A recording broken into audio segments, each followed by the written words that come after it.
بسم اللہ الرحمن الرحیم۔ السلام علیکم۔ ایک غلام تھا۔ ایک دن وہ کام پر نہ گیا تو اس کے مالک نے سوچا کہ مجھے اس کی تنخواہ میں کچھ اضافہ کر دینا چاہیے تاکہ وہ اور دلجمعی سے کام کرے اور آئندہ غائب نہ ہو۔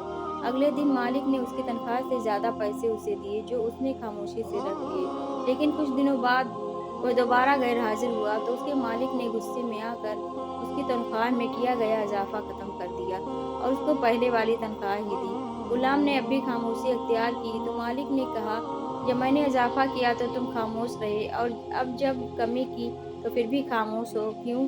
تب غلام نے جواب دیا، جب میں پہلے دن غیر حاضر تھا تو اس کی وجہ بچے کی پیدائش تھی اور آپ کی طرف سے تنخواہ میں اضافے کو میں نے وہ رزق خیال کیا جو وہ اپنے ساتھ لے کر آیا، اور جب میں دوسری مرتبہ غیر حاضر تھا تو اس کی وجہ میری ماں کی وفات تھی اور آپ کی طرف سے تنخواہ میں کمی کو میں نے وہ رزق خیال کیا جو اپنے ساتھ واپس لے گئی۔ پھر میں اس رزق کی خاطر کیوں پریشان ہوں؟ اس کا ذمہ خود اللہ نے اٹھایا